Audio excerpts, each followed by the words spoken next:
नमस्कार दोस्तों, welcome to our podcast business की बातें। बिजनेस की बातें में हम बात करेंगे डिफरेंट डिफरेंट बिजनेसेस के फाउंडर्स से, उनकी सक्सेस स्टोरीज़ के बारे में, उनकी जर्नी के बारे में और उन्होंने कैसे अपने बिजनेस को खड़ा किया है। आज के इस एपिसोड में हम बात करेंगे आर्किटेक्ट अनुराग अग्रवाल जी से। अनुराग अग्रवाल जी ने कई बिल्डिंग्स में बड़ी बड़ी बिल्डिंग्स को खड़ा करने में सहयोग दिया है। इनकी company Woods Builders PB constructions में है। हम आज से ये भी समझेंगे कि पीबी कंस्ट्रक्शंस होता क्या है, कैसे ये योगदान दे रहा है भारत की कंस्ट्रक्शंस की जर्नी में। So let's welcome architect Anurag Agarwal ji.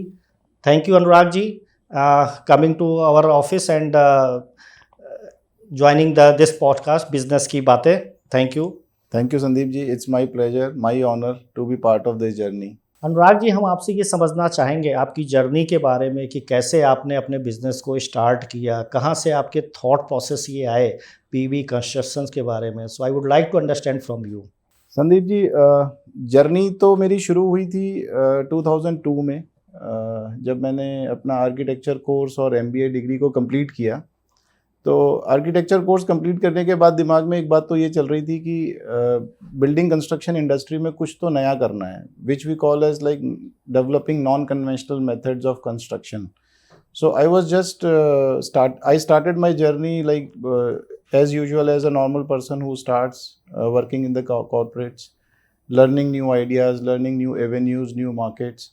So from there, then I started looking to that kick in my life wherein I can think about developing non-conventional technologies for Indian market. So I worked with various building material industry companies like Everest Industries, like Hetic India, Fundamac, Shapoorji Palanji. So all these companies actually helped me in gaining experience, giving the outlook of the market, wherein I can just find out my grounds, my way of working. So, and finally I could land up on this opportunity in 2008, when I was given a task to develop a system which does not require brick and mortar construction methods. So we were actually given this opportunity to travel around the world to see how people are building, to learn their various methods, systems, and from there on actually this idea of making buildings in steel came up. And from 2008 till this time, I am just trying myself to work on these new methods wherein we don't use brick and mortar and we deliver faster. So I am finding innovation into this industry, into the construction industry, this PV segment. So, but before coming into the entrepreneurship journey, you are 12 years into your job career, right? Then after that, you spend a 10 year into the entrepreneurship journey. What kind of challenges you have faced in the starting of the journey? Sandeep ji, I would say that entrepreneurship doesn't come to you by birth. So you have to really toil hard, get yourself tuned to it so that you are actually meant for entrepreneurship, because entrepreneurship is not like which is coming to you naturally. You have to earn various skills, you have to develop yourself so that you can get into those fields, because it's a different ball game altogether. So I also followed the same path as a normal entrepreneur would do. So I worked right from ground level like a sales trainee, then in various construction in companies and industries, gained experience. And then after working for around 12 years, then I realized, yes, I am now geared up to start my own venture. After identifying, as I mentioned, certain grounds wherein I can contribute to the industry. So then after that, I decided, yes, I can get into this field. And before that, like I would like to share with you, I sharpened my skills a little bit, because in 2002, I completed my management qualification after doing my architecture, which was a different step at that time because nobody was doing it. It was practically an engineering degree and MBA degree, but not architecture and MBA degree. So from there only I decided, okay, I can do non-conventional things. So when I can do in my qualification, I can do in my profession also. So from there it actually came as an idea. So after like gaining experience of 12 years, then I started this venture Woods Builds into steel construction and non-conventional methods. Great, sir, great. Great, sir. Thank you for answering me. And how did you find the difference 12 year of table to this side and 10-year journey of the entrepreneurship journey of the table of the this side? So how you are comparing both the journeys? Sir, like every journey has its own ups and downs, has its own challenges. So similarly, I also went through all those challenges. And as we always say that I always had one motto in my mind that either you succeed or you learn, you don't fail. That was one. And second, what I believe is in ki don't decide before thinking and don't think after deciding. So these two mottos are actually driving me all through my career. So when I decided that I want to be, after doing architecture, I decided I'll not be like a room confined architect designing, just working on drawings and all. I want to just break free from those areas. So thereon, you can see that the thinking was different. So, and then again, challenges were also accordingly. So I had to prove every stage in my life that, okay, I'm capable of doing this assignment and all. So in job, as you know, the corporate life, so you have to scroll through all politics, all your bossism, nepotism, everything that is there in the corporate life. I also went through the same. But only thing was there with me is the belief that I am right, so I'll do the logical and the correct thing. I'll not do any unethical things. I'll not make shortcuts and all. So all these challenges actually took me where I am now, because they actually shaped me to face any kind of situation that could come in my entrepreneurial life later. So any kind of challenge like working late hours, working odd hours, accepting bosses' challenges every time, facing all kind of praises, facing all kind of negativities in the corporate world. So that was the part of my working life. When I actually switched over there, the only thing in my mind was that whatever I faced, that should not be there with my people, my team. I don't call them employees, I just call them team, because without team nobody can actually prosper. So I just started with the belief that whatever I faced in my corporate life, the same should not happen in my company. So probably from there I started building those kind of culture and all. I am happy that after 10 years we are still having zero politics in the company as of now. We are working on ethical grounds. So this change actually was tough for me, because developing those kind of standards, cultures, and also it starts from you. So first you have to depict to your team, okay, what is the ethics, what is the working style, how you can get into the market, because every time telling the truth doesn't help. But we did that. So we faced a lot of challenges. We somehow suffered losses also because of that, but still it's okay. So those were the tough times. So in this entrepreneurial life, everything starts and stops at your place. In job life, you were just a part of the team. Here you are the team yourself. So yeah, but that is actually giving me a kick also, because here I am working with the team. There I was working for myself largely.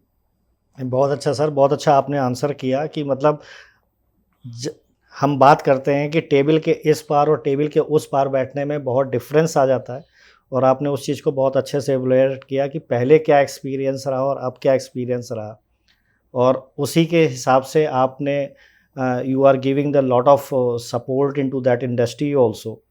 But you are as a architect, and I am purely the marketing technology person, so I am the new for in your domain, right? I doesn't understand what exactly that PB construction is. So like me, just for the layman, can you just explain what exactly that PB construction is? जी Sandeep ji, actually बहुत अच्छा सवाल है, क्योंकि हमने जितना भी अभी टेन्योर हुआ, अगर बिकॉज जनरली मैं इंडस्ट्री में महसूस करता हूँ कि इस चीज़ की अवेयरनेस बहुत कम है, लोगों में अवेयरनेस की प्रॉब्लम है कि लोगों को यही नहीं पता है, and we doesn't understand what exactly that PB construction and how it is different with the conventional construction technologies. बिल्कुल ठीक कह रहे हैं आप. एक्चुअली ये हमने भी बहुत फेस किया था शुरू में, बिकॉज क्या होता है कि कोई भी चीज़ जब हम शुरू करते हैं तो कॉन्सेप्ट सेलिंग से शुरू होता है. Right. And concept of PEB itself was not acceptable to people when I started in 2007-8. तो वो एक बहुत बड़ा चैलेंज होता है. तो PEB अब जैसे एक शॉर्ट फॉर्म जिसको हम प्री इंजीनियर्ड बिल्डिंग बोलते हैं, इट्स बेसिकली अगर हम इसको वैसे समझें तो ये एक बिल्डिंग बनाने का एक और तरीका ही है, जहाँ पे कि हम नॉर्मल ब्रिक मॉर्टर ब्रिक्स या कंक्रीट यूज़ नहीं करते, हम लोग स्टील के कंपोनेंट्स ही यूज़ करते हैं। तो स्टील को यूज़ करते हुए कैसे हम बिल्डिंग को पूरा बना सकते हैं और उस उतनी ही लाइफ उसे दे सकते हैं, उतनी ही स्टेबिलिटी दे सकते हैं, उतनी ही स्ट्रेंथ दे सकते हैं जितना एक आदमी कंक्रीट में सोचता है। तो ये एक कंस्ट्रक्शन करने का एक नया तरीका है जो काफ़ी टाइम से अब चल भी रहा है, अब काफ़ी प्रेवलेंट है, people are accepting it also. तो उस तरीके का है। तो कंक्रीट और इसमें जो मेजर फ़र्क है वो ये है कि आपके जितने भी बिल्डिंग कंपोनेंट बनते हैं, जिनको हम कॉलम, बीम, स्लैब्स का नाम देते हैं, वॉल्स हो गई, वो सारा जो है उसका जगह जो ले ली है वो स्टील ने ले ली है प्री इंजीनियर्ड बिल्डिंग के अंदर। सो वो एक माध्यम बन जाता है कंस्ट्रक्शन को करने का। आपकी कंपनी, जितना मैं जानता हूँ, आपकी वुड्स बिल्डर्स को लगभग मेरे ख्याल से 10 साल हो चुके हैं। तो इन 10 साल के दौर में किस तरीके के प्रोजेक्ट्स आपने किए हैं पीबी कंस्ट्रक्शंस में, जो हमारे दर्शकों को आप बताना चाहेंगे कि Woods Builders where we are? देखिए, थोड़ा सा मैं पीछे ले चलता हूँ आपको टाइम में। 2007 से पहले जो पीईबी का एक पीईबी इंडिया में, जितनी मेरी जानकारी कहती है, तकरीबन 1994-95 के बाद से ग्राउंड अपना पकड़ना शुरू किया था इन इंडस्ट्रियल सेक्टर। लोग इसको फैक्ट्री में और वेयर हाउस तक सीमित समझते थे कि हम बिल्डिंग यहीं बना सकते हैं। लेकिन जैसे मैंने कहा कि मेरा आइडिया वो रहता है कि अगर कोई कहीं और नहीं हो रहा तो क्यों नहीं हो रहा, उस चीज़ को क्वेश्चन करना होगा, क्योंकि अगर हम क्वेश्चन करेंगे तो आगे बढ़ेंगे। तो 2005-06 के अंदर मेरा यही क्वेश्चन अपनी कंपनी में भी था कि हम स्टील कंपोनेंट को बिल्डिंग और वेयर हाउस या फैक्ट्री और वेयर हाउस से आगे क्यों नहीं ले जा सकते हैं। From there like it started a debate within the company and all. तो वहाँ से हमने सोचना शुरू एंड किया। That time you are in which company? Everest Industries. Everest Industries, हाँ। excellent. So Everest is So very big name. Everest is a growing company and Everest is like they started their operations in 1934, so it is that old. तो वहाँ पे हमारा ये एक discussion शुरू हुआ था। तो फ्रॉम देयर एक्चुअली आपके बॉस से, सीनियर से जी डिस्कशन होता रहता था? जी जी जी बिल्कुल, क्योंकि क्वेश्चंस नहीं होंगे तो डेवलपमेंट नहीं होगा, जी। ऐसा मेरा मानना है। तो वहाँ से शुरू हुआ। तो हमने तब ये सोचा कि हाँ, मतलब फैक्ट्री और वेयर हाउसेज से आगे निकल के भी स्टील हो सकता है। तो फिर हमने जब दुनिया को एक्सप्लोर करना शुरू किया तो वहाँ हमें मिला। तो coming back to your question कि जब अपना ये काम शुरू किया तो हमने एक छोटे से कॉटेज, आप कह सकते हैं, एक छोटे से कमरे को आप कहिए कि हमने एक छोटे से कमरा विच इज़ लाइक 10 बाय 10 का एक टिकट काउंटर से लेके हमने स्टेडियम तक सारी बिल्डिंग अभी तक हमने बनाई है। आइडिया ये रहता है कि हमारे लिए किसी भी चीज़ के लिए ना नहीं है, we should explore everything and anything is possible if engineering background and execution skills are come together, then you can make anything possible. So अभी तक हमने cottages, छोटे rooms, rooftop extensions, multi-storied buildings, उनमें schools हैं, hospitals हैं, colleges हैं, hostels हैं, stadium हैं, अभी हमने recently बनाने शुरू किए, हम stadium बना रहे हैं। तो उस तरीके की कई ऐसे मल्टीपल प्रोजेक्ट्स हैं जो हम कर रहे हैं। तो जैसे कि आप स्कूल, होटल्स, आपने हॉस्पिटल्स बताए, कॉटेज बताए, तो जनरली ये किस तरीके के इन्वायरमेंट में ज़्यादा सक्सेसफुल है पीबी कंस्ट्रक्शन, जहाँ पे हमें ज़्यादा कंस्ट्रक्शन करना चाहिए? देखिए, मैं इसको उस तरीके से देखता हूँ कि कंस्ट्रक्शन है। आपकी जहाँ एक बिल्डिंग की रिक्वायरमेंट है, आपको बनानी है। जी। हम लोग कभी भी इसको डिफाइन हम नहीं करते हैं कि ये हॉस्पिटल है या ये स्कूल है या ये होटल है। आप उसको, मतलब हम लोग as a service provider we don't define it. वो एंड कस्टमर डिफाइन करता है कि मुझे क्या बनाना है। हमें बिल्डिंग बनानी है, उस बिल्डिंग को हमें कैसे बनाना है उसका डेवलपमेंट हम करते हैं। उसका जो फंक्शन है उसके हिसाब से हम मटेरियल डिसाइड करते हैं कि इसमें ये लगना चाहिए। अगर स्कूल है तो उसमें क्या लगेगा, होटल है तो क्या लगेगा, वो हम डिसाइड करते हैं। तो उस तरीके से हम लोग चलते हैं। तो एनवायरनमेंट किस में क्या बनना चाहिए तो ये क्लाइंट तय करेगा। दूसरा, हाँ, ये पीबी बिल्डिंग्स या प्री इंजीनियर्ड बिल्डिंग्स बननी कहाँ चाहिए या क्यों बननी चाहिए, उसका जो मेरी जानकारी कहती है कि 3 ऐसी पॉसिबिलिटीज़ हैं जहाँ पे एक आदमी प्री इंजीनियर्ड बिल्डिंग को एज अ सोल्यूशन कंसीडर कर सकता है। एक, जहाँ पे उसको बहुत फास्ट कंस्ट्रक्शन चाहिए। ज़्यादातर अभी हमने इंडिया में देखा है कि फास्ट कंस्ट्रक्शन का मतलब है कि हमें रिटर्न ऑन इन्वेस्टमेंट फटाफट मिले, और रिटर्न ऑन इन्वेस्टमेंट का मतलब है कि हमारे को ज़्यादातर बिल्डिंग्स कमर्शियल एप्लीकेशंस वाली चाहिए। अगर मैं होटल बना रहा हूँ तो मेरा 2 साल का प्रोजेक्ट 1 साल में ख़त्म होता है, तो मैं 1 साल में अपना रेवेन्यू अर्न कर सकता हूँ। रेवेन्यू हो जाएगा, आरओआई जस्टिफाई जस्टिफाई होने लगती है। तो एक तो वो एस्पेक्ट हो गया कि वहाँ पे एक आदमी कंसिडर करता है कि मैं प्री इंजीनियर्ड बिल्डिंग में जाऊँ। दूसरा होता है कि अगर हमारे को ज्योग्राफिक लिमिटेशन है, जहाँ पे रीच नहीं है प्रॉपर पहुँचने की, for example high altitude areas हो गए, पहाड़ हो गए, या फिर कोई बहुत रिमोट एरिया हो गए, रिमोट एरियाज़ हो गए जहाँ पे कि आपको रिसोर्सेज नहीं मिल रहे हैं, मतलब कंस्ट्रक्शन जो नॉर्मल बनता है आप ब्रिक नहीं पहुँचा पाते हैं, या आप कंक्रीट नहीं बना पाते हैं, या पानी की स्केर्सिटी आप मिक्स नहीं बना पाएंगे, उन एरियाज़ के लिए स्टील कंस्ट्रक्शन बहुत आइडियल है। तीसरा होता है कि जब हमारे को कोई भी लाइट वेट सिस्टम डेवलप करना है, जैसे कि कोई पुरानी बिल्डिंग है जिसके ऊपर अब हमें एक फ्लोर और एक्सटेंड करना है, नॉर्मल बिल्डिंग वो लोड नहीं ले पाएगी, तो क्योंकि ये सिस्टम बहुत लाइट वेट होता है तो हम इसको वहाँ पे एक वर्टिकल एक्सपेंशन क्रिएट करके एक एडिशनल स्पेस दे सकते हैं। सो ज़्यादातर एरियाज़ में मैंने जो देखा है, हम 3 कैटेगरी में इनको डिवाइड कर सकते हैं जहाँ पे प्री इंजीनियर्ड बिल्डिंग आपको वो बेनिफिट दे सकती है। राइट। तो मतलब इस तरीके से आप ये कहना चाह रहे हैं कि जैसे नॉर्थ ईस्ट की लोकेशंस हो गई, ये जी। स्टेट्स हो गए, यहाँ पे इसीलिए कंस्ट्रक्शन पीवी कंस्ट्रक्शन ज़्यादा हो रहा है। जी। तो किस इंडिया के किस स्टेट्स में आप ज़्यादा पीवी कंस्ट्रक्शंस कर रहे हैं? देखिए, अभी जो हम लोग कर रहे हैं वो आपने ठीक बोला कि हम नॉर्थ ईस्ट में अभी हैं।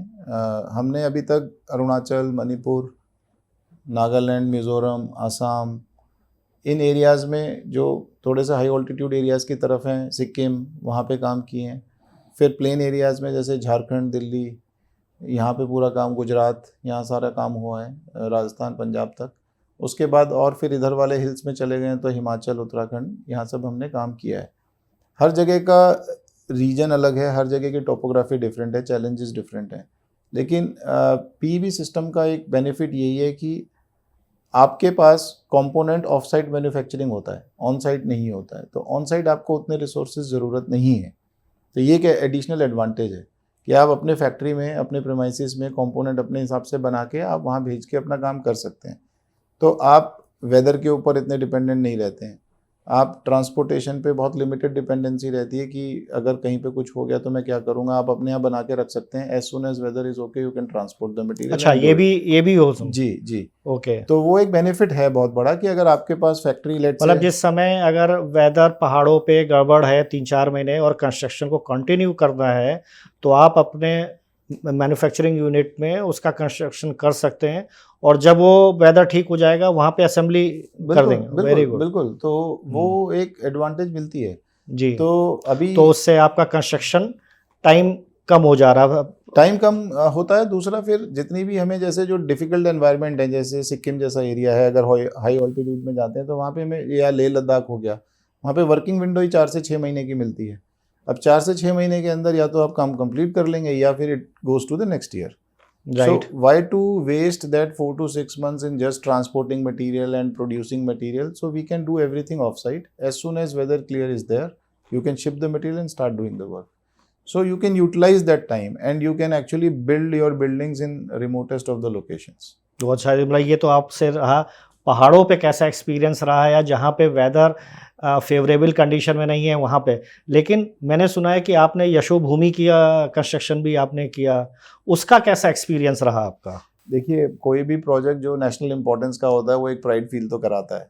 आप अपने देश से जुड़े रहते हैं तो एक जैसे कहते हैं पैट्रियोटिज्म की भावना डेफिनेटली दिल में रहती है। तो वो एक ऐसा प्रोजेक्ट था जिसको कि एक with in time frame complete करना था, और दूसरा हमारे ऊपर एक जिम्मेदारी थी क्योंकि हमें पूरा उसको एक्सटर्नल वॉल कंप्लीट करना था। एंड एक्सटर्नल वॉल का मतलब है कि अगर वो पूरा नहीं होगा तो बाकी के काम नहीं हो पाएंगे। जी जी।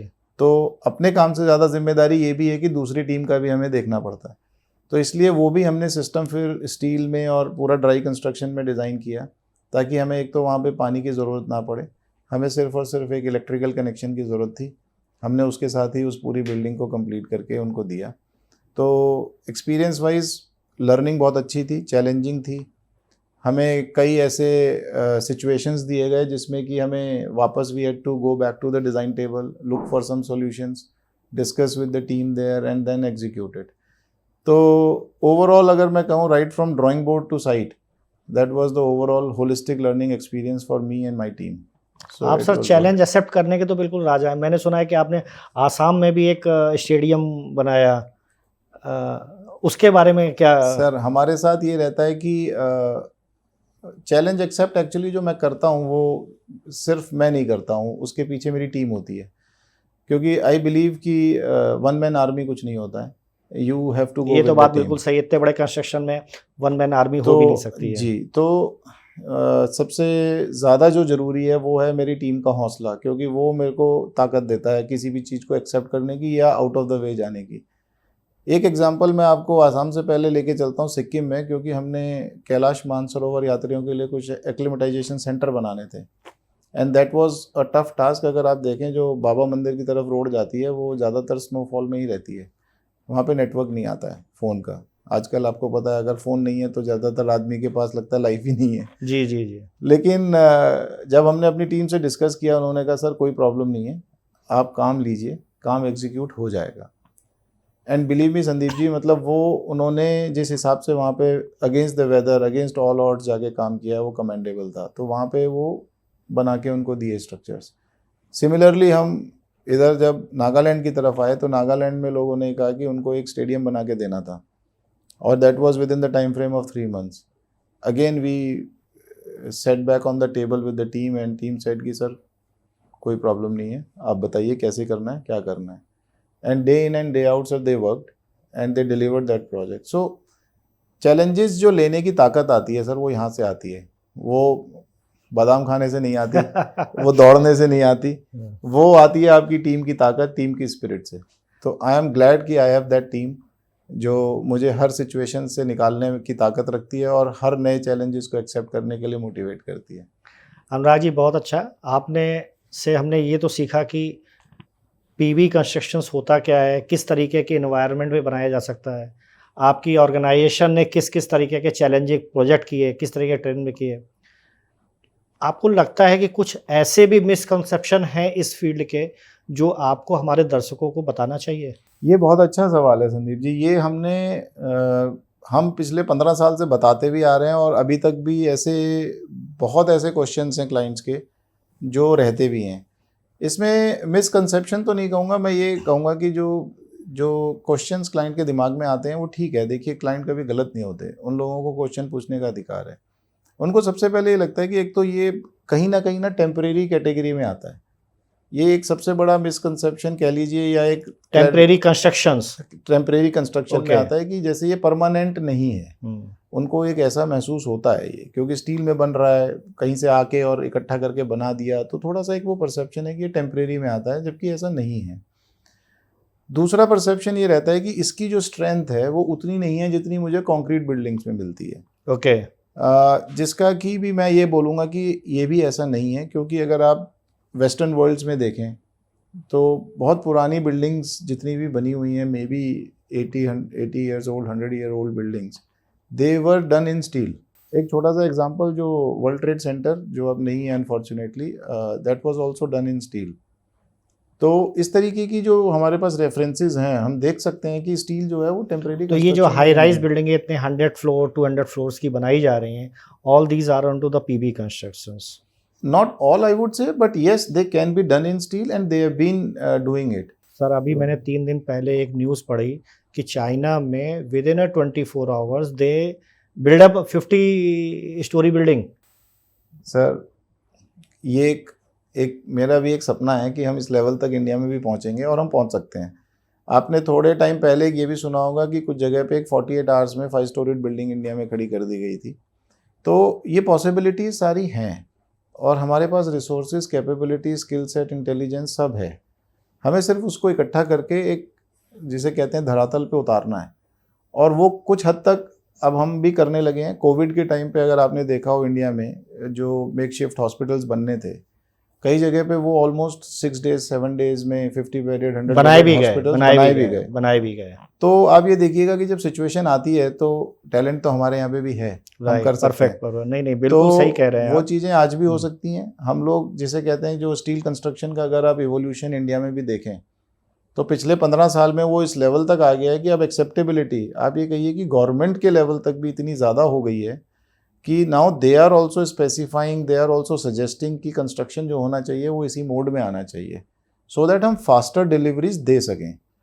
वो उस माइंडसेट से अब हम निकलते जा रहे हैं कि अगर हमें एक मल्टी स्टोरेज प्रोजेक्ट डिलीवर करना है तो वो 5 साल लगेंगे, 6 गवर्नमेंट साल भी लगेंगे। अपनी पॉलिसीज को इस डायरेक्शन में चेंज जी, कर रही है। जी, बिल्कुल किया है। उसका क्या रीजन निकल के आ रहा है? Government is also thinking to change the policy according to the PV construction and all. इसका देखिए संदीप जी, मैं स्टार्ट करता हूँ इसका ना। सबसे बड़ा जो रीज़न निकल के आता है ना, वो आपकी इंटेंट से निकल के आता है कि आप वाकई में प्रोजेक्ट्स को कंप्लीट करना चाहते हैं। उन चीज़ों को देखते हुए आपको सिस्टम्स, टेक्नोलॉजीज़ वो लेनी पड़ेंगी जिनसे कि आप इन चीज़ों को अचीव कर सकते हैं। और उसमें जैसे अगर मैं करंट सेटअप में बात करूं तो 10 साल पहले तकरीबन जब ये चेंज ओवर ऑफ गवर्नमेंट हुआ तो एक इन्होंने डिपार्टमेंट ही बना दिया, GHTC करके बोलते हैं, ग्लोबल हाउसिंग टेक्नोलॉजी चैलेंज। उसमें इन्होंने नई टेक्नोलॉजीज़ को बढ़ावा देने के लिए कुछ टेक्नोलॉजीज़ आइडेंटिफाई करके ट्राई एंड टेस्ट करके लिस्ट किया कि हम लोग कंस्ट्रक्शन करेंगे तो इन टेक्नोलॉजीज़ में कर सकते हैं। अब उन टेक्नोलॉजीज़ का फ़ायदा, एंड उसमें लार्जली जो है वो स्टील बिल्डिंग सिस्टम्स थे और कुछ उन्होंने 3-4 और आइडेंटिफाई किया जिनसे हम फटाफट कंस्ट्रक्ट कर सकते हैं। तो ये एक बहुत बड़ा मूव था कि गवर्नमेंट का। हमने ओवरऑल ट्रेंड ये देखा है कि अगर कोई भी नया कॉन्सेप्ट आता है मार्केट में तो वो सबसे पहले प्राइवेट लेवल पे काम किया जाता है, फिर उसको प्रूव होते हुए देख के गवर्नमेंट एक्सेप्ट करती है। स्टील बिल्डिंग में रिवर्स था। गवर्नमेंट पहले गवर्नमेंट ने इनिशिएटिव ले रही है जी, बहुत बढ़िया। उन्होंने एग्जीक्यूट किए। एंड एक्चुअली जब इस लेवल पे काम होता है ना तो players like us also get motivated कि हाँ, हम बड़े स्तर के प्रोजेक्ट भी कर सकते हैं, क्योंकि स्केल करने के लिए किसी भी चीज़ को उसकी क्षमता जो है वो गवर्नमेंट से ज़्यादा किसी में नहीं है। Government can be the biggest client of any country. अभी जैसे हमने समझा सर कि जैसे आप ये कह रहे हैं कि ग्लोबली इंटरनेशनल अदर कंट्रीज़ में हम 24 घंटे, 1 हफ्ते, 2 हफ्ते में बिल्डिंग बड़ी बड़ी बिल्ड बना रहे हैं। हम लोग ने कोविड समय भी आपसे समझा कि कोविड समय में ऐसे किया। So currently where we are standing in comparison to other European countries, US और the other globally where we are standing into the PV construction and all?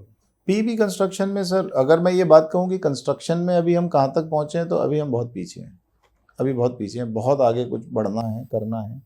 क्योंकि जैसे मैंने आपको कहा कि एक माइंडसेट है जो धीरे धीरे चेंज हो रहा है, क्योंकि किसी भी चीज़ को एक रेवोल्यूशनरी लेवल पे आने के लिए थोड़ा समय लगता है, क्योंकि एक पर्टिकुलर माइंडसेट को निकलना है फिर दूसरे को डेवलप होना है, तो उसमें टाइम लगता है। I am not complaining about कि हम टाइम ज़्यादा क्यों ले रहे हैं, इट्स ओके, बिकॉज क्या होता है कि इतना बड़ा देश है, इतने वेरिड थॉट्स हैं, तो उन सब चीज़ों को, चैलेंजेस को आगे लेते हुए आने में थोड़ा वक्त लगेगा। लेकिन हाँ, it is going faster. Maybe in next 10 years or so, you will see a sea change in the adaptability and adoption of this system into the construction industry. कि आपको ज़्यादातर अब चीज़ें जो हैं स्टील में बनती हुई दिखेंगी। Government is doing very good. They are rolling out projects using this system technology. They have started specifying. They have approved this system in their books, जिसको हम उनके schedule of rates एक इनकी बुक निकलती है, जिसके अंदर ये होता है कि अगर एक गवर्नमेंट किसी डिपार्टमेंट ने उसके अंदर आपकी टेक्नोलॉजी को डाल दिया है तो any department, government department in any of the state can directly use that technology. They don't have to do fact check again. तो यहाँ तक अभी गवर्नमेंट्स ने जो है वो सपोर्ट किए हैं। गवर्नमेंट का यहाँ पे जो सपोर्ट हुआ वो पॉलिसी से रिलेटेड हुआ, जिसका कि बिजनेस एंगल पे या आगे की सस्टेनेबिलिटी कंस्ट्रक्शंस पे काफ़ी इम्पैक्ट पड़ने लगा। अभी जो पीछे हमने देखा कि पिछले 1 हफ्ते पहले GST में भी काफ़ी चेंजेस किए गए हैं, जो सीमेंट में 28% से 18% किया गया। सो हाउ यू फील कि this will be the impact this entire the construction industry and how it is impacting the PV construction industry? उसमें सर ऐसा है कि कंस्ट्रक्शन इंडस्ट्री में डेफिनेटली इम्पैक्ट आएगा, उसमें थोड़ा सा बूस्ट मिलेगा, क्योंकि सीमेंट में जैसे कम हुआ है, जो मेरी जानकारी कहती है कुछ टाइल्स वगैरह में भी हमने 28 से 18 पे आए हैं, तो ये इम्पैक्ट डेफिनेटली कंस्ट्रक्शन इंडस्ट्री को बूस्ट करेगा। लार्जली अगर स्टील पे देखें तो स्टील पे वो इम्पैक्ट इतना नहीं है in terms of price, but yes as the industry booms तो definitely every sector they start going up. तो मुझे ऐसा लगता है कि कंस्ट्रक्शन इंडस्ट्री में काफ़ी अच्छा एक बूम आना चाहिए, जो चल भी रहा है, it is on upward trend और आगे भी और आएगा। हाँ, विद सच पॉलिसीज़ एंड कुछ और अगर गवर्नमेंट अपने जैसे जो चेंजेस करती रहती हैं, बिल्डिंग्स जो हैं इन सिस्टम्स में बनाने के लिए पुश करती रहती हैं, इन सब चीज़ों को देख के अगर हम देखेंगे तो जो मिला जुला असर होगा वो इस इंडस्ट्री को काफ़ी ऊपर ले जा सकता है इंडिया में। लेकिन जैसे हमने देखा कि जो सीमेंट में इतना डाउन आया 28 से 18%, और उसका इनडायरेक्टली इम्पैक्ट पूरे ओवरऑल इंफ्रा इंडस्ट्री में आ रहा है, राइट। पीबी कंस्ट्रक्शन को जनरली या तो गवर्नमेंट बिल्डिंग्स में यूज़ किया जा रहा है या कमर्शियल बिल्डिंग्स पे भी होता है। Do you feel in a near future it will come into the residential buildings also? मैं भी चाहता हूँ कि सर ये रेजिडेंशियल बिल्डिंग तक आए। अभी क्या है कि कमर्शियल बिल्डिंग, गवर्नमेंट नहीं प्राइवेट में भी आ रहा है, कमर्शियल बिल्डिंग्स में यूज़ हो रही है ये सिस्टम, क्योंकि स्लोली एंड स्टेडली इंडिविजुअल्स जो प्राइवेट प्लेयर्स हैं they are also realising the importance of time and the fastness and accuracy of this system. तो वो बिल्कुल उसको रियलाइज़ करते हुए ले रहे हैं। अभी जो है रेजिडेंशियल सेक्टर में इतना अभी तक ये टेक्नोलॉजी पहुंच नहीं पाई है। अगेन उसके जो है कई रीजंस हैं। एंड यूज़र जो है अभी तक शायद फुल्ली कन्विंस्ड नहीं है कि हाँ ये मेरा घर इससे बनने लायक है, जबकि बाहर इसी से घर बन रहे हैं। मतलब कई ऐसे जो अपने लोग हैं जो बाहर रहते हैं, वो हो सकता है इसी टाइप के घर में रहते भी हैं, बट वो ठीक है, बैक इन इंडिया यहाँ पे आने के लिए अभी उन चीज़ों को टाइम लगेगा। But yes definitely it is going to come. जैसे मैंने कहा कि अगले जो 10 साल हैं वो बिल्कुल देखने वाले हैं, और आई एम होपफुल कि अगले 10 सालों तक हम ये देखेंगे। हो सकता है रेजिडेंशियल तक वो लेवल आ जाए। जी, शायद मैं अपना जो 5-7 साल के बाद अगर कोई अपार्टमेंट खरीदूं तो वो स्टील में ही बना हुआ हो। अच्छा जी, वेरी गुड।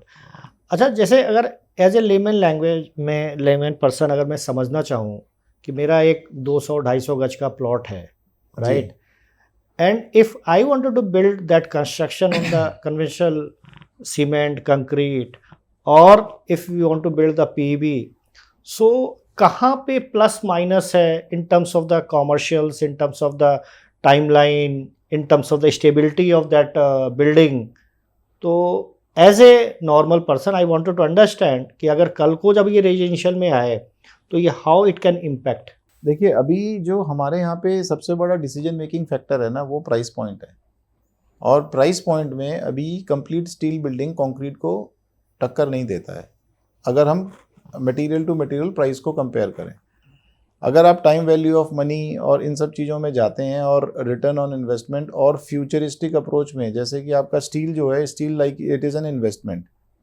अगर आप in future if you want to change anything और if you want to reconstruct your building, तो steel will pay you the price at least. So if you compare these things, reusability है, आप चाहे उसको steel को cell of भी कर सकते हैं, स्क्रैप, मतलब it will give you some value. If you think holistically, then this becomes cheaper, but yes, it is not the fact right now. Fact is that only material to material and present price is compared. So in that sense, steel is little bit on higher side than concrete. That's how people are little reluctant from price point of view. If I'll see the percentage wise, so what do you feel, लगभग कितना percent?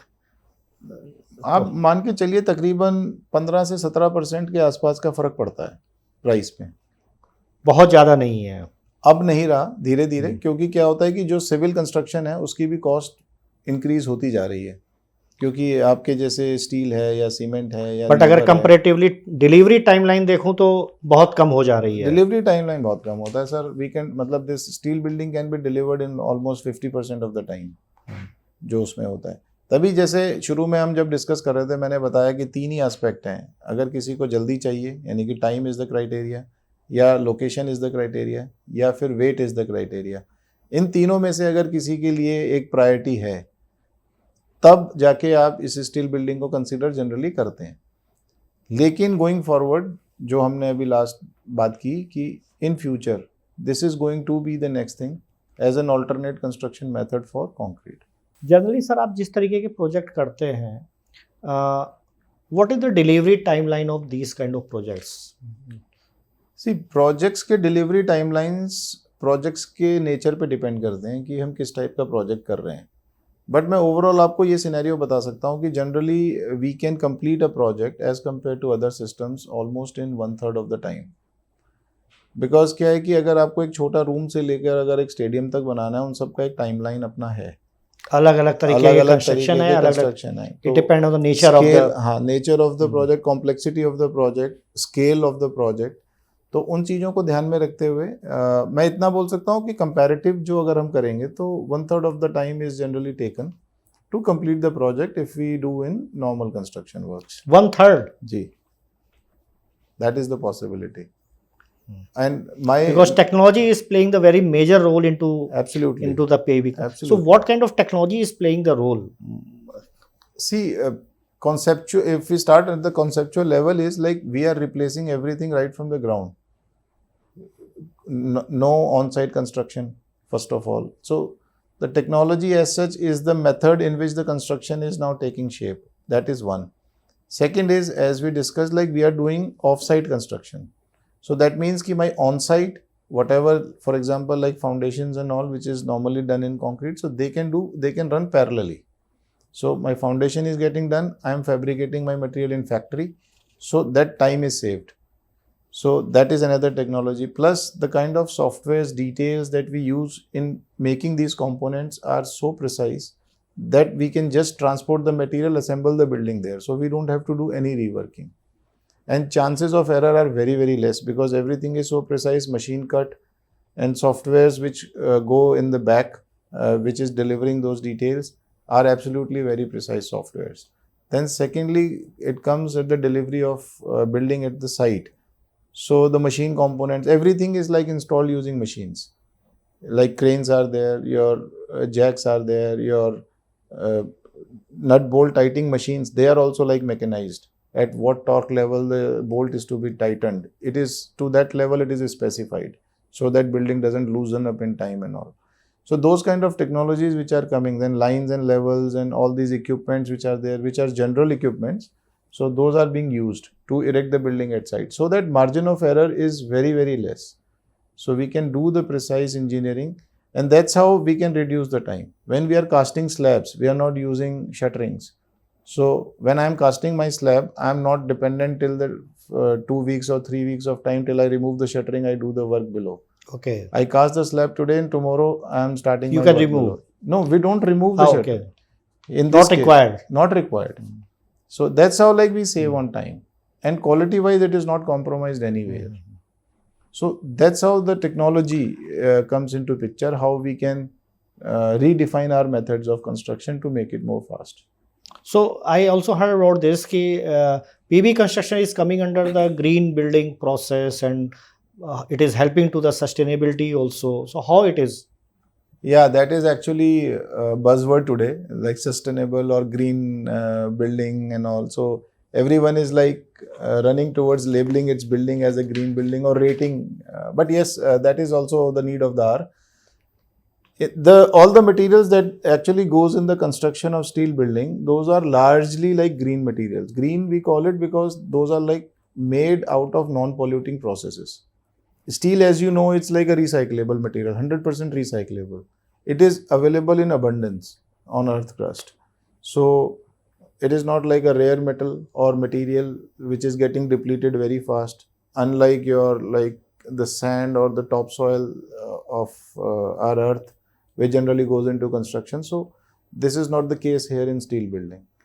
Then all the materials that we are using, they are actually assembled using dry methods. We are not using water.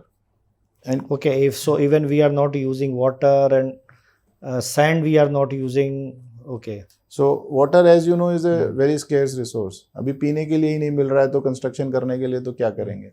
And the quality of water is also. मैंने ये भी सुना है कि around 15% of water we are consuming into the construction industry only. Yeah, in some cases maybe more, but that is what I'm saying. Ki if even a drop of water getting into the construction, that means ki we are actually compromising somewhere else. So why not that water can be used somewhere else for humankind? So in construction we can go with the dry systems.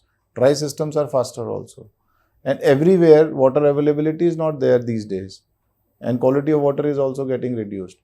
So that's how like we are able to achieve the sustainability in these kind of buildings. So in this way we are helping into the environment also, because we are not consuming the water, we are not consuming the sand, we are not polluting the environment, right? Yeah. Because every winter season I am seeing that in Delhi, Yeah, correct. NCR region, infrastructure development has been stopped by the government. Yes, but in steel, actually, again, as we talked about government policies and all, probably this is also coming up, and in this year's winter, maybe this policy could come that if it is the construction is done in steel, then work will not stop, and it will Okay. help. It will help workers also because it is non-polluting industry. We are not उस समय उनका contributing. रोजगार भी चला जाता है. हाँ, तो उसमें वो भी नहीं जाएगा, and they are continuously working. So we are not contributing to pollution. And we are not stopping the work also. So laborers are also not suffering. So this is one thing. Second is if we go in difficult areas like hills and all. आपने अभी सुना होगा कितना बाढ़ आ गया, landslide हो गया, ये सब हो गया. It is because of ruthless construction happening everywhere. Steel में अगर हम चलेंगे तो आपका मिनिमम इंट्रूजन होता है पहाड़ों में, क्योंकि आपकी फाउंडेशंस बहुत डीप नहीं जाती हैं, लाइट वेट सिस्टम है, आपको कम फाउंडेशन डेप्थ पे या कम पहाड़ों को डिस्टर्ब करते हुए, एनवायरनमेंट को डिस्टर्ब करते हुए आप बिल्डिंग्स बना सकते हैं. And it is more earthquake friendly also. Like in earthquakes जो पहाड़ों में ज़्यादा आते हैं तो बिल्डिंग के गिरने का चांस कम है, कैजुअलिटीज़ कम हो सकती हैं. और दूसरा ये है कि लैंडस्लाइड्स को हम रोक सकते हैं, क्योंकि जितना हम पहाड़ों में कंस्ट्रक्शन करेंगे लैंडस्लाइड्स की पॉसिबिलिटी उतनी ज़्यादा है. तो हम उन चीज़ों को भी कम कर सकते हैं अगर हम इस टेक्नोलॉजी को यूज़ करें, जो कि लाइट वेट है. डेफिनेटली अभी दरबिश, क्योंकि मैं कल की न्यूज़ में भी पढ़ रहा था कि मनाली एंड देहरादून एक ब्रिज था, वो पूरी तरीके से डैमेज हो गया. पूरी तरीके से डैमेज हो गया. वो मसूरी पूरा कट ऑफ भी हो गया. ये भी हुआ. चमोली में फिर से अभी बादल फटने की वजह से लैंडस्लाइड शुरू हो गए हैं. तो ये एक चीज़ें हैं जिनको हम कुछ हद तक रोक सकते हैं. मतलब it is not like just because of buildings, there are other parameters also. जो इंफ्रास्ट्रक्चर डेवलप हो रहा है इतनी तेज़ी से, हम रोड्स बना रहे हैं, टनल्स बना रहे हैं, वो भी एक फैक्टर है. बट जितना बिल्डिंग से रिलेटेड है उतना तो हम कंट्रीब्यूट कर ही सकते हैं कि हम उस वजह से बनाएं जिससे कि हम पहाड़ों को कम से कम डिस्टर्ब कर रहे हैं. तो वो एक स्मॉल स्टेप है. दूसरा जो हम लोग बात करते हैं कि अगर आप मान लीजिए लाइट वेट सिस्टम से बना भी रहे हैं, कल को कोई डैमेज हो भी गया तो उसमें कैजुअलिटीज़ नहीं होती हैं ज़्यादा, क्योंकि लाइट वेट सिस्टम है, आदमी दब के मरेगा नहीं. दूसरा, इसका reconstruction is even faster. Casualty होने की प्रोबेबिलिटी कम हो जाती है. और उसमें आपका जो है रिकंस्ट्रक्शन फास्ट है, क्योंकि आपको बहुत ज़्यादा अगेन फाउंडेशंस में जाना नहीं है, डीप नहीं जाना. आपने एक सिंपल प्लेटफॉर्म कास्ट करके भी एक आदमी को रहने के लिए घर दे दिया तो अच्छा है. तो वो सारी चीज़ों को देखते हुए ना हमें इन सिस्टम्स को जितना जल्दी अडॉप्ट करें उतना अच्छा रहेगा. सर, आप इतनी एडवांस टेक्नोलॉजी में काम कर रहे हैं, इतने बड़े बड़े प्रोजेक्ट कर रहे हैं, इतने अच्छे अच्छे प्रोजेक्ट कर रहे हैं. Where do you finding yourself और your company for the next 5 to 10 year? देखिए सर, कॉन्सेप्ट या विजन की अगर आप बात करें तो हम तो कंटिन्यूस ग्रोथ को देखते हुए चलते हैं, so that everybody, like every stakeholder who are associated with us, whether they are our clients, vendors, team inside, they should grow. So what I am seeing, like in next 5-7 years, this steel industry will be growing at a faster pace, no doubt. If you see the steel production of India also, it is been growing exponentially. Though still we are almost like 1/10 of the producer than China, but still our rate of growth is very, very high. So seeing that infrastructure is now coming up in using steel as their main components. Like आप bridges देखेंगे तो steel में बन रहे हैं. आपने Chenab river पे जो ब्रिज देखा है, जो सबसे बड़ा और ऊंचा बना है, वो भी स्टील के चलते ही बना है, कंक्रीट के चलते नहीं बन सकता था. So those kind of flexibility steel is giving us. So I am foreseeing that in infrastructure, in buildings, so definitely we are there. Residential जैसे हमने बात किया उसके अंदर भी I am seeing the possibility and opportunities. So in next 5 years, I am seeing exponential growth for my company as well as for the industry as a whole. So they should grow exponentially. लेकिन आपसे बात करके ये समझ में आया कि ये कंस्ट्रक्शन कुछ इस तरीके का है कि बहुत फास्ट कंस्ट्रक्शन होता है जी. सो इस तरीके के कंस्ट्रक्शन में आपको क्वालिटी मेंटेन करना बहुत ज़रूरी है. उसको मैनेज करने में क्या डिफ़िकल्टी आती है? अगेन वो ये भी एक बहुत अच्छा आपने सवाल पूछा संदीप जी, क्योंकि मेरा जॉब से और एंटरप्रेन्योरशिप पे आने का एक रीज़न ये भी रहा है, क्योंकि जब हम वहाँ देखते थे तो सबसे बड़ी ये आता था कि हम डिज़ाइन और प्रोडक्शन तो बहुत अच्छा कर ले रहे हैं लेकिन एग्जीक्यूशन नहीं हो पा रहा है. तो अगर पूरी चेन में कहीं पे भी गैप होगा तो एंड रिजल्ट अच्छा नहीं बनेगा. और जब एंड रिजल्ट अच्छा नहीं बनेगा तो कस्टमर या एक जनरल आदमी के दिमाग लेवल वो नहीं आएगा. हाँ, ये रहेगा कि this is not the right method, ये तो काम नहीं करता. तो उस परसेप्शन को हमें चेंज करना पड़ेगा. तो उसके लिए हमारे को ये ज़रूरी है कि हम शॉर्टकट्स ना लें, क्योंकि टेक्नोलॉजी अभी भी इवॉल्विंग स्टेज पे है, एस्टेब्लिश नहीं हुई है। तो जहाँ पे भी एक हल्का सा फेलियर होता है तो it has got its cascading effects, तो लोगों को लगता है कि ये ठीक नहीं है या डाउट्स क्रिएट होने लगते हैं, जबकि ऐसा होता नहीं है, रीजंस कुछ और होते हैं। तो जैसे अभी हम लोग अपनी कोशिश कर रहे हैं कि जब हम ड्राइंग बोर्ड पे होते हैं वहीं से क्वालिटी एक्चुअली स्टार्ट हो जाती है, कि जब हम डिटेलिंग कर रहे हैं तो डिटेलिंग हमारी ठीक हो, हम इस तरीके से डिटेलिंग करें कि वो प्रोडक्शन ठीक हो, प्रोडक्शन हम इस तरीके से करें कि उसकी असेंबली ठीक हो, और असेंबली हम इस तरीके से करें कि बिल्डिंग सारी तरीके से सही सेट हो जाए। तो हर जगह पे आपके क्वालिटी चेक्स होने चाहिए।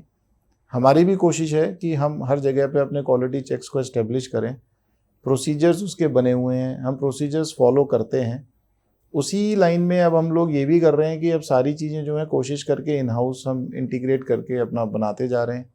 पहले हम लोग प्रोडक्शन जो है वो कॉन्ट्रैक्ट मैन्युफैक्चरिंग के तरीके से करते थे, अब हम कोशिश कर रहे हैं कि प्रोडक्शन भी इन हाउस हो, जिससे हम और थोड़े से क्वालिटी पैरामीटर्स को बेटर कर सकें। ड्राइंग डिज़ाइनिंग इन हाउस है तो वो क्वालिटी कंट्रोल्ड है, एग्जीक्यूशन अगेन डायरेक्ट कंट्रोल में रहता है तो वो है। तो हम पूरी प्रोसेस चेन को एक एक करके जो है कोशिश करके प्लग इन कर रहे हैं, बिकॉज एवरी पॉइंट पे अगर क्वालिटी कंट्रोल होगा तो एंड प्रोडक्ट जो है वो क्वालिटी डिलीवर्ड होगा। आप चाहे कैसे भी कह सकते हैं, फॉर एग्जांपल अगर आप कोई भी लग्जरी कार को उठा लें, आज हमारे दिमाग में परसेप्शन है, if I am driving Mercedes तो मैं फ्री ऑफ माइंड हूँ कि हाँ अगर मैंने मर्सिडीज़ खरीद ली है मतलब सब चीज़ें एकदम बढ़िया काम करेंगी, आपके दिमाग में क्वालिटी सेट है। तो हम उस लेवल पे जाना चाहते हैं कि अगर कोई एक ये बोले कि ठीक है अगर आपने वुड्स को प्रोजेक्ट दे दिया तो यू आर मेंटली फ्री, कि जो डिलीवर होगा क्वालिटी का ही होगा। So you are defining the process, entire process in such a Yes. way कि processes has to be defined at every step. अगर हमारा हर स्टेप ठीक है तो एंड प्रोडक्ट ठीक ही होगा। अगर हमारी पूरी प्रोसेस लाइन में कहीं पे भी गड़बड़ होगी तो हम एंड रिजल्ट पे पहुंच ही नहीं पाएंगे और वो डिजायर्ड रिजल्ट पे नहीं पहुंच पाएंगे। तो इसलिए अभी हमारी कोशिश कंटिन्यूस ये रहती है, हम आज ये नहीं कहेंगे कि वी आर 100% फाइन, क्योंकि 100% तो हम कभी होंगे भी नहीं, हम कंटिन्यूसली इंप्रूव कर ही रहे हैं। आज हम कहीं जाएंगे तो फिर कुछ और एक नए चैलेंजेस आएंगे जिनको हमें लेना होगा। तो वो कंटिन्यूस प्रोसेस है, टीम हमेशा लगी रहती है, they are already always on the toes कि अच्छा हमें इसको ऐसे डेवलप करना चाहिए कुछ इस तरीके से, and not to just limited to the product delivery, it is like the safety security of every person involve. So because in construction industry safety is also a biggest challenge, क्योंकि labour जो काम कर रही है वो कई जगह पे सेमी स्किल्ड है, कई जगह स्किल्ड है। बिल्कुल ठीक कह रहे हैं। कई बार they become more casual at side, उनका भी ध्यान रखना जरूरी है। उनका ध्यान रखना बहुत जरूरी है। तो at every step so we need to look into minor details so that हम कहीं पे भी कहीं किसी भी तरीके का लॉस ना करें, क्वालिटी का ही नहीं, मैन पावर का भी, स्किल का भी, टेक्नोलॉजी का भी, सो दैट हम एंड प्रोडक्ट जो है उस हिसाब से डिलीवर कर सकें। आप इतने अच्छे अच्छे प्रोजेक्ट कर रहे हैं, कुछ प्रोजेक्ट्स को देख के तो आपको भी दिल से अंदर आता हो वाह ये प्रोजेक्ट मेरे, I am proud of that. So ऐसे कौन से प्रोजेक्ट्स आपके रहे जिसमें आपको ये फील आता हो अंदर से कि yes I am proud of that? ऐसा लगता है, ऐसा तो नहीं कहूँगा कि नहीं लगता है, लेकिन वो क्या होता है ना सर कि वो हर नया मैच जो है ना वो आपकी परफॉर्मेंस वहीं डिफाइन करता है। ओके तो हम यही करते हैं कि अगर एक प्रोजेक्ट डिलीवर हो गया तो मोमेंटरली हम यस वी डू सेलिब्रेट, लेकिन फिर हम नए प्रोजेक्ट पे जब जुड़ जाते हैं तो फिर ये लगता है कि अब हमारी परफॉर्मेंस वापस ज़ीरो है, अब हमें फिर से डिलीवर करना है। बट येस आपसे मैं शेयर ज़रूर करना चाहूँगा 2 प्रोजेक्ट्स, एक जब मैं जॉब में था, एक जब मैं इंटरप्रेन्योरशिप बिजनेस में अपने हूँ। बिजनेस में अपने काम। क्योंकि वो लीगेसी तो वहीं से कैरी फॉरवर्ड हुई है, इसलिए जो वहाँ कर पाए तो अभी भी कर पाए, तो वो तो डेफिनेटली है। क्योंकि मैं अपने उस माहौल को, उन सीनियर्स को नहीं भूल सकता हूँ जिन्होंने मुझे सिखाया भी है। ठीक है बाकी चीज़ें अपनी जगह हैं, लेकिन उन्होंने सिखाया भी बहुत है। तो एक हमने प्रोजेक्ट, हमारे सामने चैलेंज आया था इन 2011 when I was in job. तो उसमें ये था कि एक कॉलेज बनाना था। स्पेसिफिक डेट्स पे अगर बात करूँ मैं भूलता नहीं हूँ क्योंकि वो बहुत दिल के करीब रहा है। तो 31 जनवरी 2011 night 10:30 order was signed with the condition कि 30th April 2011 building will be delivered, because 1st of July 2011 the session was going to start. This was the challenge given, and we accepted that challenge as usual, like it is in the DNA कि ठीक है challenge है तो करना तो है। तो from 1st February onwards we started। तो हमारे पास approximately 90 days थे और हमें 60,000 स्क्वायर फीट की बिल्डिंग को कंस्ट्रक्ट करना था। 60,000? जी सर। तो ये उस वक्त का एक ऐसा चैलेंज था जिसमें कि we were actually playing against all odds. हमारे फेवर में कोई बहुत अच्छी कंडीशंस नहीं थी, क्योंकि अच्छी खासी मतलब मोटा फेस्टिवल सीज़न भी था, मार्च में होली वगैरह सब रहती है, ये सब भी था। फिर थोड़ा सा गर्मी का मौसम था, तो प्रोडक्टिविटी थोड़ा सा लूज़ होती है। तो इन सब चीज़ों को देखते हुए स्टिल हमने कहा हम करेंगे। And actually with the planning, with the again effort of the team, कोई छुट्टी नहीं, कुछ नहीं, 24 आवर्स वर्किंग, 24 आवर्स को 28 आवर्स कैसे बनाया जाए, और जो सिस्टम हम यूज़ कर रहे हैं उसको और किस तरीके से फटाफट किया जाए, ये सब करते हुए मतलब we finally achieved it. And that And project you have delivered in 90 days. Absolutely we delivered in 90 days, because 1 जुलाई वो कॉलेज स्टार्ट होना ही था। तो वो and we were so proud कि अच्छा हमने हम जो कंप्लीट कर दिया। एंड सेशन स्टार्ट हुआ, बच्चे आके हमारी बिल्डिंग में बैठ के पढ़ रहे हैं। सो that was a proud moment at that time actually. और ये प्रोजेक्ट कहाँ का था सर? ये लखनऊ में हुआ था सर। ये जो एक डेवलपर ग्रुप है अंसल्स, उनको एक कॉलेज बनाना था। उनका AIT अंसल्स इंस्टीट्यूट ऑफ टेक्नोलॉजी के नाम से था। तो वो हमने बना के दिया। And everything went very very well. Finally that project actually went into Limca book of records also. Limca book of record? जी sir. So that was actually a pride moment at that time, because उस वक्त ये technology एकदम initial levels पे थी। क्योंकि जैसे मैंने बताया, पहले PEB को समझते थे कि सिर्फ वो फैक्ट्री और वेयर हाउस ही बन सकते हैं। तब हमने वो कॉलेज बना के दिखाया इस लेवल पे कि ये भी हो सकता है। तो वहाँ से फिर हमारे और एवेन्यूज़ खुले, लोगों को दिखा कि हाँ हम ये कर सकते हैं। तो वहाँ से करते करते सर जब अपना ये वाला शुरू हुआ, तो लास्ट चैलेंज हमें मिला था स्टेडियम बनाने का। ठीक है, बाकी और प्रोजेक्ट्स भी थे, हर एक के अपने चैलेंजेस हैं जो हमने किए। स्टेडियम वाला थोड़ा सा इसलिए और दिल के पास हो जाता है सर। लास्ट ईयर ही हमने कंप्लीट किया। एक तो वो नॉर्मल बिल्डिंग नहीं है, इट्स अ स्टेडियम जहाँ पे कि लोगों ने आना है और वहाँ पे भीड़ ने होना है। दूसरा ये था कि वो नागालैंड में है, और नागालैंड का एक हॉर्नबिल फेस्टिवल होता है। तो वो चैलेंज हमें दिया गया कि Hornbill festival is their cultural festival which is very close to them, जो वहाँ के नेटिव्स हैं। तो और ये हमें प्रोजेक्ट करते करते पता चला कि उस टाइम पे वो उनकी सिल्वर जुबली सेलिब्रेशन थी। तो वो डिलीवर होना ही था, because it was to be inaugurated by CM, और बहुत सारे इंटरनेशनल डिग्निटरीज भी आने थे। तो वहाँ, और एज यू नो नागालैंड पूरा हिली एरिया है, वहाँ पे भी बारिश के टाइम पे लैंडस्लाइड्स बहुत होते हैं। इस साल भी बहुत हुआ है। लेकिन वही था, अगेन टीम वाज देयर। उन्होंने बोला सर डोंट वरी, आप मटेरियल्स भेजिए, हम लोग यहाँ सारा इंस्टॉलेशन करेंगे। डे इन डे आउट उन्होंने भी पूरा किया सर। काम पूरा हो गया। Again that system paid of. जो टेक्नोलॉजी होती है, ठीक है, वहाँ बारिश हो रही थी, फाउंडेशन हो रही थी, हम यहाँ सामान बना रहे थे। सामान जैसे ही बनता चला गया हम भेजते चले गए। प्लानिंग टीम की ऑन बोर्ड ये थी कि कौन सा मटेरियल कब जाना है, क्योंकि वहाँ जाए और लग जाए, खड़ा पड़ा ना रहे। ऐसा ना हो कि ऊपर का मटेरियल पहले चला गया, नीचे का बाद में जा रहा है। और मैंने ये भी सुना इस प्रोजेक्ट में आप लोगों ने बहुत रिकॉर्ड समय में जो यहाँ का ट्रक का ट्रांसपोर्टेशन किया, वो भी बहुत मिनिमम टाइम में किया। बिल्कुल सर, सारी चीज़ें थी वो मतलब पूरा सप्लाई चेन मैनेजमेंट भी आप लोगों ने बहुत अच्छे से मैनेज किया इसको। बिल्कुल बिल्कुल सर। प्रोसेसेस मैं वही बोल रहा हूँ कि right from drawing board to site everything has to be synchronised. अगर सिंक्रोनाइज नहीं होगा तो कहीं ना कहीं हम फिर फॉल बैक कर जाएंगे। तो वो फॉल्टर नहीं होना है, बस वो है। ठीक है, लेकिन ऐसा नहीं है कि हमारे किसी और प्रोजेक्ट में स्लिपेजेस नहीं हुए हैं, वो भी हुए हैं। लेकिन वो एक लर्निंग प्रोसेस होता है, एक लर्निंग कर्व है कि ठीक है, टीम ने कुछ कहीं गड़बड़ हुई, कुछ कम्युनिकेशन एरर हुए या कुछ फैब्रिकेशन एरर्स हो गए जिनको हमने करेक्ट किया। तो ये सब होता रहता है। मतलब everything is not like goody thing कि ये सब कुछ बहुत अच्छा चलता है, बिकॉज पूरी जो प्रोसेस है वो इतनी बड़ी है कि उसमें कहीं पे भी कुछ भी कभी भी हो सकता है। तो उस लेकिन आप लोगों ने मेंटेन करके रखा, वो एक बहुत बड़ी बात है। जी, हमारा पूरा कोशिश ये रहता है कि अगर कोई प्रोजेक्ट लिया है तो उसे कंप्लीट तो करना है, चैलेंजेस चाहे कुछ भी आते रहें। तो प्रोजेक्ट है तो कंप्लीट होगा। बाकी जो चैलेंजेस हैं वो तो definitely we are there to face them.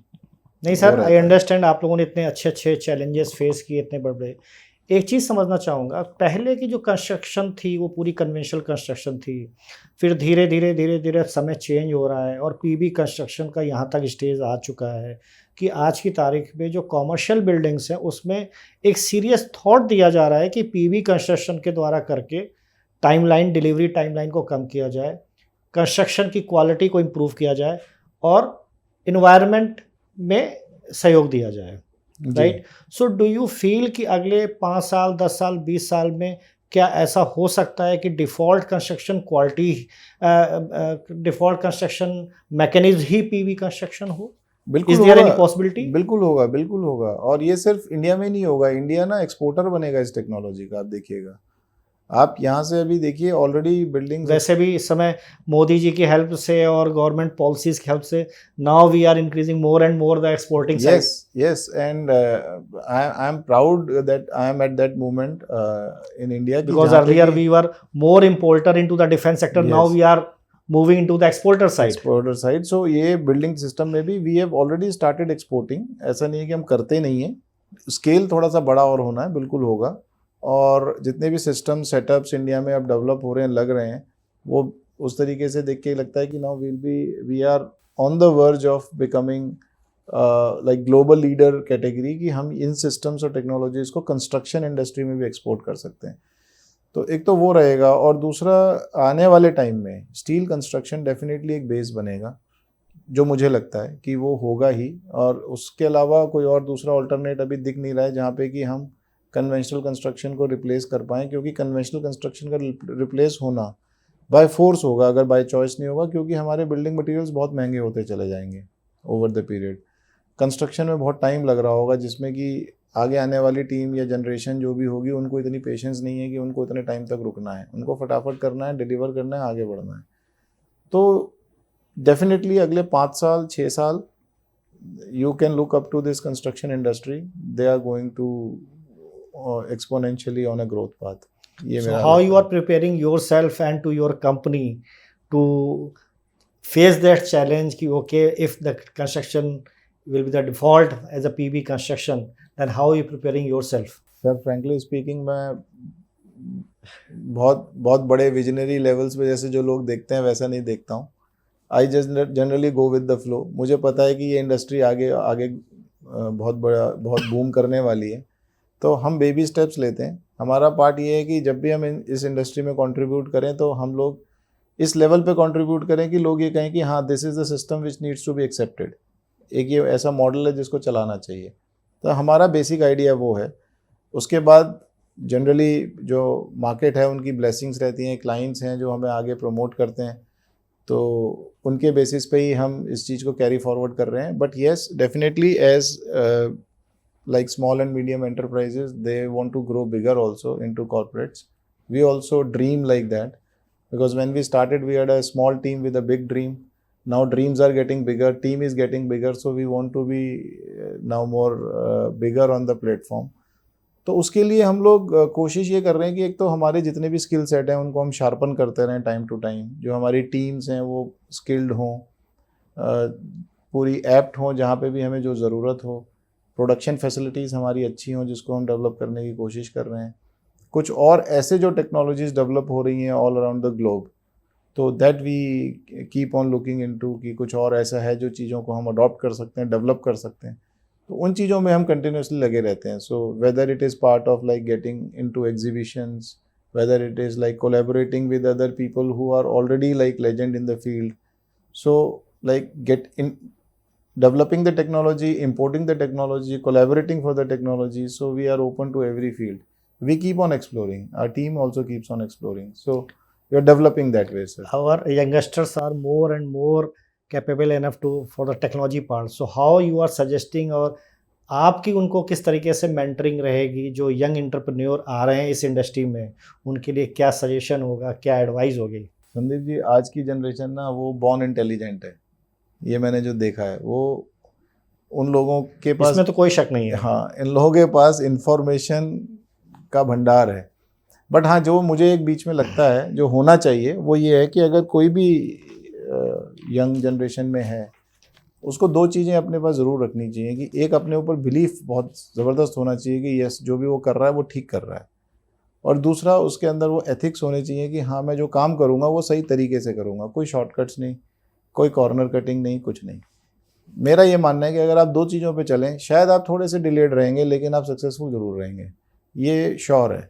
जितना मैंने अपने लाइफ में देखा है over the period of 22 years, तो मैंने यही देखा है कि आप अपने ऊपर बिलीफ रखिए, अपनी टीम के साथ चलिए और एथिकल चलिए। आपको कहीं कुछ नहीं करने की ज़रूरत है, आपको लोग अपने आप आगे बढ़ा देंगे, आपको अपने आप आगे पहुंचा देंगे। सो जो भी अपकमिंग लोग हैं अगर वो आना चाह रहे हैं तो मैं तो यही कहूँगा, इंटेलिजेंस आपके पास ऑलरेडी है, इन्फॉर्मेशन आपके पास ऑलरेडी है, स्किल्स आपके पास ऑलरेडी हैं। दो चीज़ करिए कि अपने आप पर बिलीफ रखिए कि जो कर रहे हैं वो सही है, और एथिकल तरीक़ों को अपना के आगे बढ़िए। सर आप पहले जॉब में थे, अब बिज़नेस में आए और बिज़नेस में भी स्क्रैच से स्टार्ट करके यहाँ तक आए, तो 100% you have seen lot of ups and downs, right? Yes, How sir. you are keeping yourself motivated? Like that I wanted to learn from you. Sir motivation दोनों तरीके से आता है, इंटरनल और एक्सटर्नल। आपको मैं बता देता हूँ, मेरा बिगेस्ट मोटिवेटर सही में मेरी टीम है और कोई नहीं है। क्योंकि जब वो लोग आके ये कहते हैं कि सर हमें ऐसा करना है, तब ये लगता है कि हाँ ये करना चाहिए। And actually it works backwards. मैं आपको सही बताऊँ, ऐसा नहीं है कि मैं यहाँ पे आपको बोल रहा हूँ, मेरे ऑफिस में भी आप कभी आइए, आपको यही फीलिंग आएगी। हमारा हमेशा एक टीम डिस्कशन ही चल रहा होता है, हमेशा लोग रिस्पॉन्सिबिलिटी लेने को तैयार हैं। और जब आपके पास ऐसी टीम होगी जो रिस्पॉन्सिबिलिटी लेने को तैयार हो, तो आपको एक और कहीं से इंटरनल मोटिवेशन की और कोई ज़रूरत ही नहीं है। आपको हमेशा लगता है कि ठीक है, जब टीम साथ में खड़ी है तो फिर आपको कोई प्रॉब्लम ही नहीं है आगे। जैसे अगर हम अपनी कोई फैमिली सिचुएशन में फंसे हों, अगर हमारे फैमिली मेम्बर साथ में खड़े हों, तो आपको लगता है ठीक है निकल ही जाएंगे, कोई प्रॉब्लम नहीं। Same is the case with me in my professional life. तो जो टीम का सपोर्ट रहता है, that keeps me driving all the time. कभी भी अगर कुछ चीज़ नहीं हो रही है तो उनका यही रहता है, none of my team members है कि सर ये नहीं हो सकता, इसमें दिक्कत है। वो कहता है सर हो जाएगा, आप आगे बढ़िए। सर इतने अच्छे बंदे लाते कहाँ से हो? सर वो मैं कुछ नहीं कह सकता सर, वो बंदे अपने आप ही आते हैं, वही अपना काम करते हैं सर। इसमें मेरा कोई बहुत बड़ा योगदान नहीं है। हाँ, मेरा इतना रहता है कि सर सबको साथ रखना है मुझे। मेरा अपना काम ये रहता है कि सब जो हैं उनकी रिक्वायरमेंट्स, नीड्स वो पूरी होती रहनी चाहिए। मैं उस पर ध्यान ज़रूर रखता हूँ। तो वो जब तक चलता रहता है और वो मुझे मोटिवेट रखते हुए चलते हैं कि सर अब ये करना है, अब ये करना है। So we have got a system in which it is like an open door policy. Anybody can come with their ideas, thoughts, complaints, anything. It is like कि अगर किसी के दिमाग में कुछ भी आया हो, we don't judge that person कि ये ऐसा क्यों बोल रहा है, वैसा क्यों बोल रहा है। Everybody is free. तो हमारे यहाँ पे कम्युनिकेशन बहुत फ्री है। तो हम कोशिश ये कर रहे हैं कि कम्युनिकेशन जो है वो मिस कम्युनिकेशन में ना जाए, कम्युनिकेशन फ्री रहे। तो उससे जो है बहुत अच्छे आइडियाज़ आते हैं, थॉट्स आते हैं, which motivates team also, which motivates me also, sir. So that is the only source of motivation. Anurag ji एक क्वेश्चन है मेरा आपसे, समझना चाहता हूँ कि अगर आप कंस्ट्रक्शन फील्ड में नहीं होते हैं, इंफ्रा में नहीं होते हैं, तो किस डायरेक्शन में होते हैं? कह नहीं सकता सर, लेकिन अब तो ये सोचना भी मुश्किल होता है कि हाँ मतलब कंस्ट्रक्शन अब तो ये हो गया है कि डीएनए यही लाइफ है, डीएनए का पार्ट हो गया है। लेकिन हाँ अदरवाइज अगर मैं अपनी ओरिजिनल उसकी बात करूँ तो मैं कहीं ना कहीं डिफेंस फोर्सेस का पार्ट बनता, क्योंकि मेरे अंदर एक वो थोड़ा सा था कि मुझे अगर और कहीं नहीं तो डिफेंस फोर्सेस में जाना है। मेरा फर्स्ट एक्चुअली जिसे कहते हैं first love was air force, but somehow I could not get into it. Otherwise मैं कहीं ना कहीं अगर और कहीं नहीं जाता तो मैं किसी भी तरीके से अपनी आर्म्ड फोर्सेस के साथ अटैच हो जाता, चाहे कहीं से भी होता। तो मेरा वो रहता, अगर कहीं और नहीं होता तो मैं कहीं ना कहीं आर्म्ड फोर्सेस में रहता। बहुत अच्छा अनुराग जी, बहुत कुछ सीखने का मौका मिला आपसे, बहुत कुछ समझने का मौका मिला। और सबसे इम्पॉर्टेंट बात ये है कि जो पीबी कंस्ट्रक्शन इंडस्ट्री है उसको समझने का मौका मिला, because lots of myth misconception into the industry. हमारे जैसे जो लेमैन हैं जो इस फील्ड को नहीं समझते हैं, हमें उन्हें कोई कंस्ट्रक्शन कराना है, आज आपने वो भी क्लियर किया कि कैसे कम समय में बड़े कंस्ट्रक्शन किए जा सकते हैं, कैसे जहाँ पे डिफरेंट टेरेन है, एरिया फेवरेबल नहीं है, वेदर फेवरेबल नहीं है, हिल्स एरिया है, वहाँ पे कंस्ट्रक्शन किस तरीके के कंस्ट्रक्शन किया सके, हमारे इन्वायरमेंट फ्रेंडली पीबी कंस्ट्रक्शन कैसे इन्वायरमेंट फ्रेंडली है, पोल्यूशन फ्री हमें कर रहा है, हमने आपसे ये भी सीखा। बहुत बहुत धन्यवाद अनुराग जी, बहुत बहुत। And my wish to woods wishes to lot of wishes to you, और आप अच्छे से अच्छा ग्रो करें, यही हमारी शुभकामनाएं हैं। Thank you, thanks a lot. Thank you Sandeep ji, thank you आपके समय के लिए, थैंक यू सो मच।